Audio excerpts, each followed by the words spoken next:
صلی اللہ علیہ وسلم، صلی اللہ علیہ وسلم، ابر کرم۔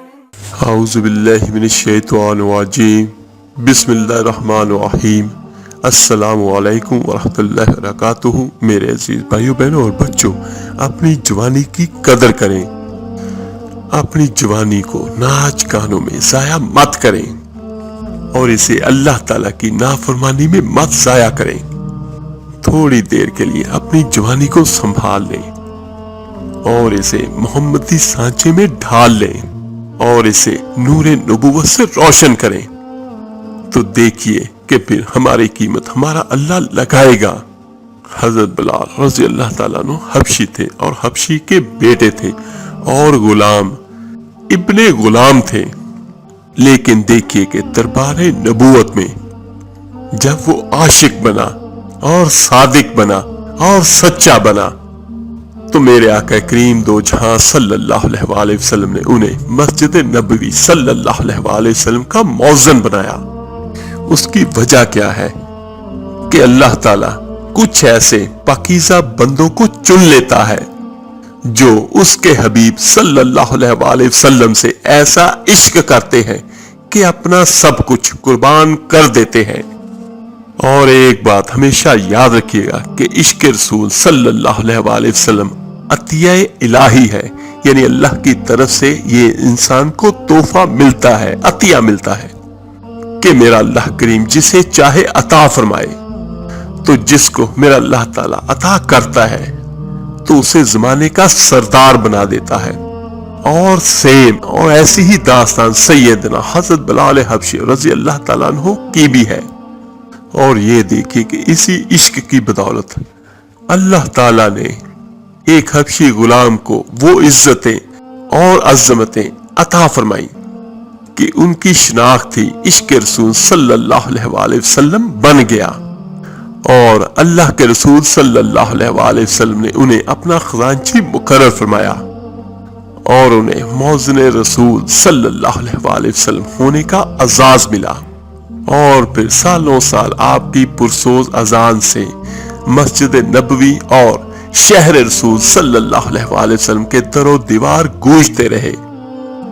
لیکن پھر آپ کی زندگی میں ایک ایسا دردناک موڑ آیا کہ آپ کو اپنے حبیب صلی اللہ علیہ وآلہ وسلم کا محبوب شہر چھوڑنا پڑا، اور سیدنا حضرت بلال رضی اللہ تعالیٰ عنہ نے اذان دینا بھی چھوڑ دی۔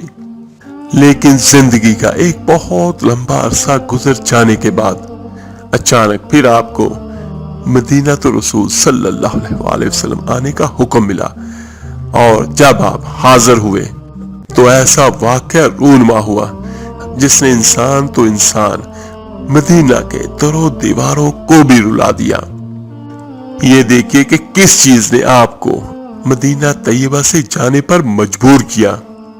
اور پھر حضرت سیدنا بلال حبشی رضی اللہ تعالیٰ عنہ کس کے حکم پر آپ مدینہ پہنچے، اور وہاں ایسا کیا واقعہ رونما ہوا۔ تو میرے عزیز بھائیوں بہنوں اور بچوں، آئیے اس ایمان افروز داستان عشق کو سن کر اپنے ایمان کو تازہ کرتے ہیں۔ تو ہم شروع کرتے ہیں۔ یہ کہانی ہے ایک حبشی غلام کی جو اپنے نسب کے اعتبار سے تو غلام تھا لیکن ملت اسلام کا آقا کہلایا۔ اس حبشی غلام کا نام سیدنا بلال رضی اللہ تعالی عنہ ہے۔ آپ کے والد کا نام رباح اور والدہ کا نام حمامہ رضی اللہ تعالی عنہا تھا۔ آپ کے والدین بھی غلام تھے، اور اسی غلامی میں حضرت سیدنا بلال رضی اللہ تعالیٰ عنہ مکہ مکرمہ میں پیدا ہوئے، اور آپ قریش کے ایک سردار امیہ بن خلف کے غلام تھے، اور ان چند خوش نصیبوں میں آپ شامل ہیں جو شروع میں ہی آقا دو جہاں صلی اللہ علیہ وآلہ وسلم پر ایمان لے آئے تھے۔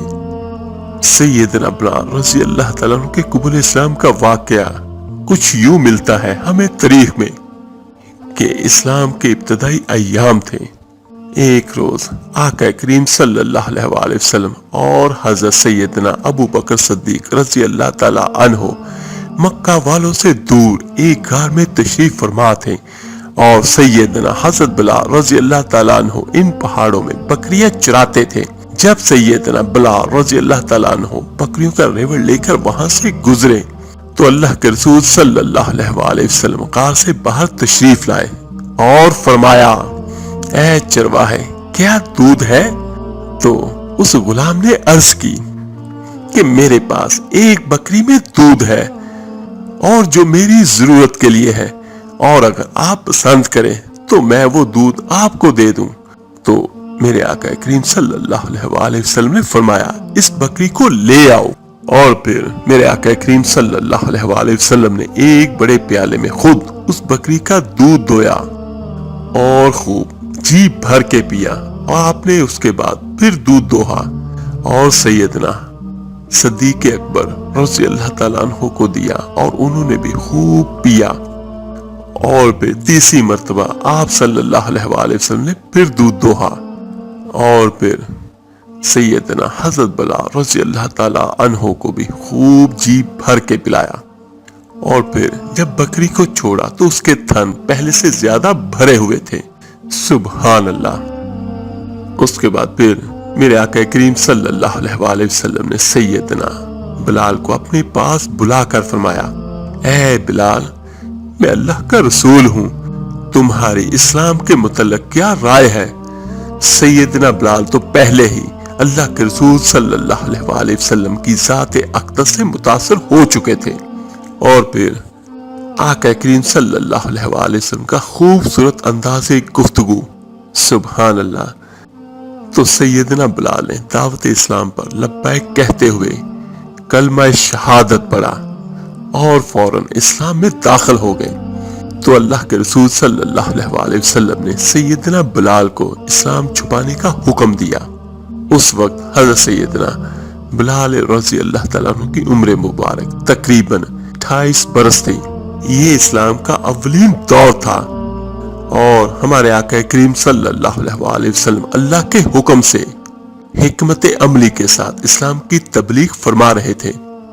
تو جو ان کا آقا تھا امیہ بن خلف، اس نے جلد ہی محسوس کر لیا کہ اس کا غلام بلال تو نبی کریم صلی اللہ علیہ وآلہ وسلم کا غلام بن گیا ہے، اور آپ صلی اللہ علیہ وآلہ وسلم پر ایمان لے آیا ہے۔ امیہ بن خلف چونکہ سخت مشرک اور دشمن اسلام تھا، تو اسے جب معلوم ہوا تو وہ آتش انتقام سے بھڑک اٹھا، اور اس نے بلال کو اپنے پاس بلایا اور ان سے پوچھا کہ مجھے بتایا گیا ہے کہ تو نے لات و منات اور عزا سے منہ پھیر لیا ہے۔ یہ لات و منات اور عزا ان کے خود ہاتھوں کے بنائے ہوئے بت تھے، اور یہ ان کے نام تھے۔ تو وہ کہنے لگا کہ تم نے ان سے منہ پھیر لیا ہے اور کوئی معبود تلاش کر لیا ہے، کیا یہ بات سچ ہے؟ تو حضرت سیدنا بلال فوراً بولے، ہاں، میں محمد صلی اللہ علیہ وآلہ وسلم کے دین حق پر ایمان لے آیا ہوں، اور اس اللہ کو محبوب حقیقی مانتا ہوں جس کا پتہ مجھے میرے آقا مولا محمد مصطفیٰ صلی اللہ علیہ وآلہ وسلم نے مجھے بتایا ہے۔ امیہ بن خلف نے جب سیدنا بلال کا یہ بے باک جواب سنا تو سر سے پاؤں تک اس کے بدن میں آگ لگ گئی کہ ایک غلام ہوتے ہوئے اس قدر بے باکی، اور وہ برداشت نہ کر سکا اور شدید غصے میں کہنے لگا، بلال، اس دین سے باز آ جا، ورنہ تجھے شدید عذاب سے دو چار کر دوں گا۔ بلال تو ایمان کی حلاوت پا چکے تھے، اور وہ کہاں پیچھے ہٹنے والے تھے۔ تو دیکھیے کہ عشق مصطفیٰ صلی اللہ علیہ وآلہ وسلم کی پاداش میں امیہ نے سیدنا بلال پر ظلم و ستم کے پہاڑ توڑنا شروع کر دیے۔ اور یہاں پر میں آپ کو ایک اور بات بیان کرنا چاہوں گا کہ باقی سبھی تو اللہ کے رسول صلی اللہ علیہ وآلہ وسلم پر ایمان لائے، لیکن حضرت سیدنا بلال رضی اللہ تعالی عنہ نے اللہ کے رسول صلی اللہ علیہ وآلہ وسلم سے عشق کیا، اور اس عشق میں انہوں نے اسلام قبول کیا، سبحان اللہ۔ اور مکے کی زمین تو ویسے ہی اپنی گرمی کی وجہ سے مشہور تھی، جو دھوپ میں تانبے کی طرح گرم ہو جاتی تھی، اور امیہ سیدنا بلال کو شدید دھوپ میں اس تپتی ہوئی زمین پر لٹا دیتا، اور کبھی آپ کے سینے پر بھاری بھرکم پتھر رکھتا اور کبھی آپ کو دہتے ہوئے انگاروں پر لٹا دیتا۔ اور یہ تاریخ میں لکھا ہوا ہے کہ آپ کے بدن کی چربی پگھل پگھل کر انگارے بجھا دیا کرتی تھی، لیکن آپ کے سینے میں عشق رسول صلی اللہ علیہ وآلہ وسلم کی وہ شمع روشن تھی کہ ظلم و ستم کی کوئی بھی آندھی اسے بجھا نہ سکی۔ ایک دن امیہ نے آپ کو تپتی ہوئی زمین پر لٹا رکھا تھا اور سینے پر بھاری پتھر بھی رکھا ہوا تھا، اور حضرت سیدنا بلال کے جسم مبارک کی جلد اس تپتی زمین سے چپک چکی تھی۔ امیہ کہنے لگا، بلال اب بھی تم محمد صلی اللہ علیہ وآلہ وسلم کے رب سے باز آ جا۔ مگر آپ نے اس حالت میں بھی آہت آہت کا نعرہ بلند فرمایا تو امیہ نے تیش میں آ کر آپ کے گلے میں رسی ڈال دی اور انہیں مکے کے شری لڑکوں کے حوالے کر دیا، اور وہ بدبخت لڑکے آپ کو مکے کے وادی میں گھسیٹتے پھرتے اور انگاروں کی طرح تپتی ریت پر اوندے منہ ڈال دیتے اور آپ پر پتھروں کا ڈھیر لگا دیتے۔ لیکن یہ دیکھیے کہ عشق رسول صلی اللہ علیہ وآلہ وسلم کی مستی میں آپ ایسے گم تھے کہ جب تک وہ ہوش میں رہتے تو آہت آہت پکارتے رہتے اور حتیٰ کہ بے ہوش ہو جاتے، اور آپ پر ظلم و ستم کا یہ سلسلہ کافی عرصہ جاری رہا۔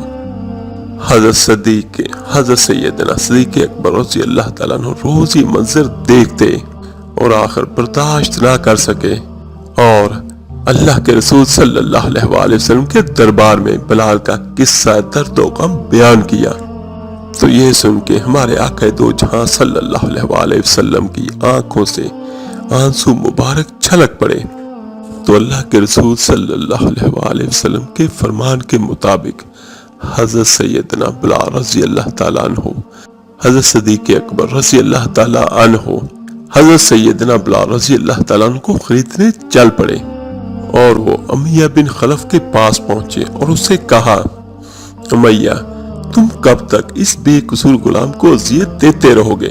وہ بولا، تمہارے سے کیا واسطہ؟ بلال میرا غلام ہے، میں جو چاہوں گا اس سے سلوک کروں گا۔ تو حضرت سیدنا صدیق اکبر رضی اللہ تعالیٰ عنہ نے فرمایا کہ تم اسے چھوڑ کیوں نہیں دیتے؟ تو وہ کہنے لگا، ہم تو اسے چھوڑنے والے نہیں، یا تو یہ مرے گا یا اپنے پہلے والے دین پر واپس آ جائے گا۔ تو یہ سن کے حضرت سیدنا صدیق اکبر رضی اللہ تعالیٰ عنہ نے فرمایا، تو پھر جان لو امیہ، یہ روشنی دیکھنے اور ہدایت پانے کے بعد تاریکی اور جہالت کی طرف کبھی نہیں پلٹے گا، یہ مر جائے گا لیکن اللہ کے رسول صلی اللہ علیہ وآلہ وسلم کا کلمہ نہیں چھوڑے گا۔ تو امیہ کہنے لگا، لیکن میں یہ کیسے گوارا کر لوں کہ یہ میرا کھائے، میرا پہنے اور میرے ہی خداؤں کا انکار کرے؟ تو آپ نے فرمایا، پھر ایسے کرو، اسے میرے ہاتھ فروخت کر دو۔ تو امیہ بولا، کیا قیمت ادا کرو گے؟ تو فرمایا، جتنی تم چاہو۔ تو امیہ نے کئی گنا زیادہ قیمت مانگی تاکہ صدیق اکبر مایوس ہو جائے، مگر آپ نے فرمایا، مجھے منظور ہے۔ تو یہ سن کے امیہ حیران رہ گیا۔ سیدنا صدیق اکبر رضی اللہ تعالیٰ عنہ نے منہ مانگی قیمت ادا کر کے بلال کو امیہ سے خرید لیا، اور آپ اللہ کے رسول صلی اللہ علیہ وآلہ وسلم کی طرف روانہ ہوئے۔ اور حضرت سیدنا بلال نے جب اللہ کے رسول صلی اللہ علیہ وآلہ وسلم کا چہرہ دیکھا تو وہ زندگی کے سارے دکھ بھول گئے۔ یہاں پر اللہ تعالیٰ سے دعا ہے کہ اللہ تعالیٰ آپ کو، مجھے، ہم سب کو زندگی میں چاہے ایک بار ہی صحیح ہمیں بھی آقا کریم صلی اللہ علیہ وآلہ وسلم کی زیارت نصیب فرمائے، اور ہم بھی اپنے آقا سے اپنے دکھ بیان کریں۔ تو حضرت سیدنا بلال اللہ کے رسول صلی اللہ علیہ وآلہ وسلم کے قدموں سے چمٹ گئے، تو آقا کریم نے آپ کو اٹھایا اور اپنے سینے سے لگایا، سبحان اللہ۔ اور پھر آپ صلی اللہ علیہ وآلہ وسلم نے صدیق اکبر سے فرمایا، میں نے تمہیں کہا تھا کہ بلال کو خرید لاؤ اور میرا بھی حصہ ڈال لو۔ حضرت سیدنا ابو بکر صدیق رضی اللہ تعالیٰ عنہ نے حضرت بلال کو قیمت دے کر آزاد کر دیا، لیکن حضرت سیدنا بلال رضی اللہ تعالیٰ عنہ نے اپنے آپ کو آقا کریم کی خدمت کے لیے وقف کر دیا، اور آپ ہمیشہ اللہ کے رسول صلی اللہ علیہ وآلہ وسلم کے ساتھ ساتھ ہوتے اور جب اللہ کے رسول صلی اللہ علیہ وسلم اپنے گھر کے اندر تشریف لے جاتے تو سیدنا بلال باہر بیٹھ جاتے اور انتظار کے لمحات طویل ہوتے یا مختصر۔ جب آپ گھر سے باہر نکلتے تو سیدنا بلال آپ کی میت میں پھر پیچھے پیچھے چل پڑتے۔ اللہ کے رسول صلی اللہ علیہ وسلم نے آپ کو اپنا خزانچی بنایا۔ کسی کو کچھ عطا کرنا ہوتا تو بلال کو بلایا جاتا، اور سفر میں بھی نبی کریم صلی اللہ علیہ وسلم کے کھانے پینے کا انتظام بھی سیدنا بلال ہی کے سپرد ہوتا تھا۔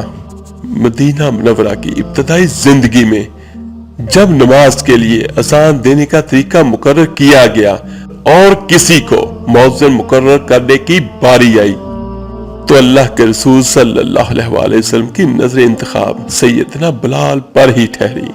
سبحان اللہ۔ اور میرے آقا کریم صلی اللہ علیہ وسلم نے حضرت بلال کو اذان دینے کا حکم فرمایا، اور حضرت سیدنا بلال نے آقا کریم صلی اللہ علیہ وسلم کے بالکل سامنے کھڑے ہو کر اسلام کی سب سے پہلی اذان دی، اور پھر وہ نبی کریم صلی اللہ علیہ وسلم کے ظاہری وصال تک آپ یوں ہی اذانیں دیتے رہے۔ اور پھر یہ دیکھیے کہ حضرت بلال رضی اللہ تعالیٰ عنہ عرب و عجم میں مؤذن رسول صلی اللہ علیہ وسلم کے لقب سے بھی مشہور ہوئے۔ اور فتح مکہ کے دن جب وہ سارے سردار اور ظالم لوگ جو اللہ کے رسول صلی اللہ علیہ وسلم اور آپ کے غلاموں کو بیت اللہ میں نماز پڑھنے نہیں دیتے تھے اور ظلم و ستم کرتے تھے، آج وہ سب مجرموں کی طرح سر جھکائے صحن کعبہ میں اللہ کے رسول صلی اللہ علیہ وسلم کے سامنے کھڑے تھے۔ ادھر نماز کا وقت ہو گیا تو اللہ کے حبیب صلی اللہ علیہ وسلم نے فرمایا، بلال کعبہ کی چھت پر چڑھ جاؤ اور اذان دو۔ یہ وہی بلال ہے جن کے گلے میں رسی ڈال کر اسی شہر مکہ کی گلیوں میں گھسیٹا جاتا تھا اور جن کے پاس بیٹھنا کوئی پسند نہیں کرتا تھا۔ اور جب وہ نبی کریم صلی اللہ علیہ وسلم کے دامن رحمت سے وابستہ ہوئے تو اللہ نے وہ شان عطا فرمائی کہ وہی بلال آج کعبہ کی چھت پر کھڑے ہیں اور سارے قریشی سردار مجرموں کی طرح نیچے کھڑے ہیں، اور پھر بلال کعبہ کی چھت پر کھڑے یہ سوچ رہے ہیں کہ میں نے مسجد نبوی میں اذان دی تو چہرہ کعبے کی سمت کیا، میں نے بدر و احد کے میدانوں میں اذانیں دی تو چہرہ کعبے کی سمت کیا، میں نے جہاں جہاں بھی اذان دی چہرہ اسی کعبے کی سمت کیا، لیکن جس کعبے کی طرف منہ کر کے ساری عمر اذانیں دیتا رہا ہوں، آج وہ کعبہ تو میرے قدموں تلے ہے، تو آج میں اپنا منہ کس جانب کروں؟ تو بلال کے عشق نے جواب دیا کہ بلال ساری عمر کعبے کی طرف منہ کر کے اذانیں دی ہیں، آج خود کعبے کی چھت پہ کھڑے ہو تو اللہ کے حبیب صلی اللہ علیہ وسلم کے رخ انور کی جانب منہ کر کے اذان دو۔ اور ایک جگہ پر روایت میں یہ آتا ہے کہ جب وہ کعبے کی چھت پہ کھڑے ہوئے اور سوچ رہے تھے تو اللہ کے رسول صلی اللہ علیہ وسلم سے پوچھا تو انہوں نے فرمایا کہ تم میری طرف منہ کر کے اذان دو۔ تو حضرت بلال نے نبی کریم صلی اللہ علیہ وسلم کی جانب چہرہ کیا اور یوں کعبے کی چھت پر کھڑے ہو کر اذان دی، اور وہاں پر آپ نے گواہی دی۔ 11 ہجری میں ہمارے آقا کریم صلی اللہ علیہ وسلم کا ظاہری وصال ہوا، اور وصال نبوی کا سانحہ تمام اصحاب کے لیے بہت بڑا صدمہ تھا، اور حضرت سیدنا بلال پر تو غموں کے پہاڑ ٹوٹ پڑے۔ وہ جہاں جاتے وہ آقا کریم صلی اللہ علیہ وسلم کی یاد میں تڑپتے رہتے، خصوصاً مدینہ منورہ کا گوشہ گوشہ آپ کو اللہ کے رسول صلی اللہ علیہ وسلم کی یاد دلاتا۔ چنانچہ آپ لشکر اسلامی کے ساتھ ملک شام چلے گئے اور اذان دینا بھی بند کر دی، اور ایک جگہ پر یہ روایت بھی ہمیں ملتی ہے کہ آپ شام کی طرف جانے لگے تو حضرت سیدنا ابو بکر صدیق رضی اللہ تعالیٰ نے آپ کو روکا تو آپ نے فرمایا کہ اگر تو آپ نے مجھے اپنے لیے خریدا تو میں رک جاتا ہوں، اور اگر اللہ اور اس کے رسول صلی اللہ علیہ وآلہ وسلم کے لیے خریدا تو پھر مجھے جانے دیں۔ اور یوں آپ نے مدینہ منورہ کو خیر بات کہہ دیا۔ اس کے بعد تاریخ میں یہ لکھتی ہے کہ ملک شام میں آپ کو ایک عرصہ گزر گیا، اور ایک جگہ میں روایت میں یہ آتا ہے کہ آپ جہاد کے لیے نکل پڑے اور 6 ماہ تک آپ واپس مدینے نہیں آئے۔ تو یہ دیکھیے کہ اللہ کے رسول صلی اللہ علیہ وآلہ وسلم آپ کو خواب میں ملے اور کہنے لگے، جس کا مفہوم کچھ یوں ہے کہ یہ کیا بے وفائی ہے، ہمارے شہریانہ چھوڑ دیا۔ یہ دیکھیں کتنے لاکھوں صحابہ نکلے ہوئے تھے جہاد کے لیے، لیکن کسی کو خواب نہیں آئی، اور حضرت بلال کی خواب میں آئے اور کیا کہتے ہیں میرے آقا کریم صلی اللہ علیہ وآلہ وسلم، بلال یہ کیا بے وفائی ہے، تم نے ملنا ہی چھوڑ دیا۔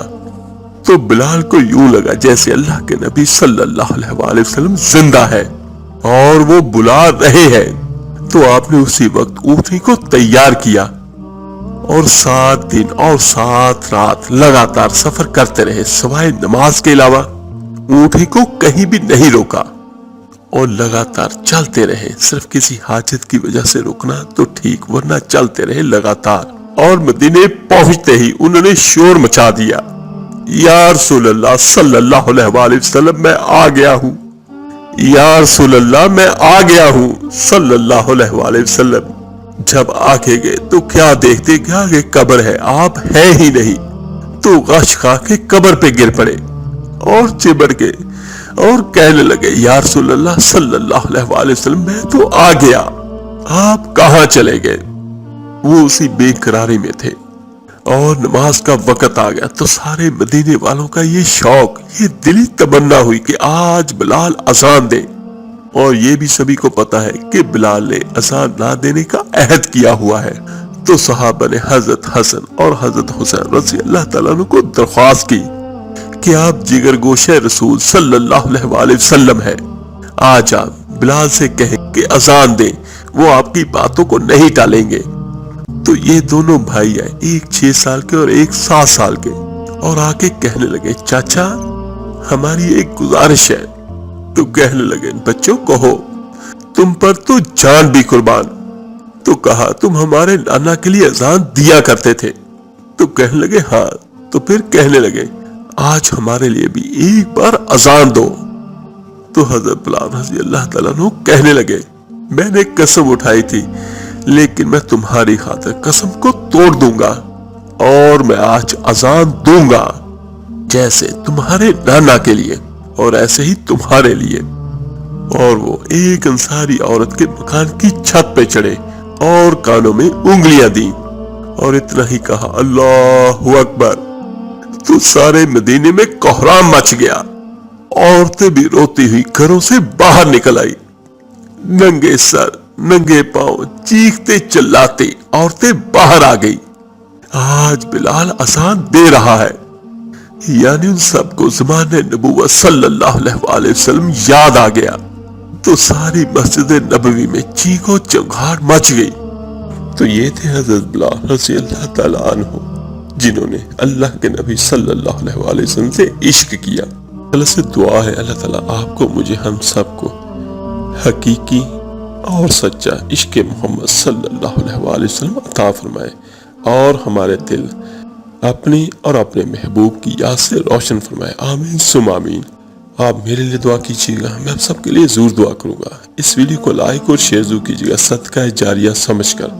تو ملتے ہیں جلدی انشاءاللہ تعالیٰ ایک نئی ویڈیو کے ساتھ۔ اپنا بہت بہت خیال رکھیے گا۔ اللہ حافظ۔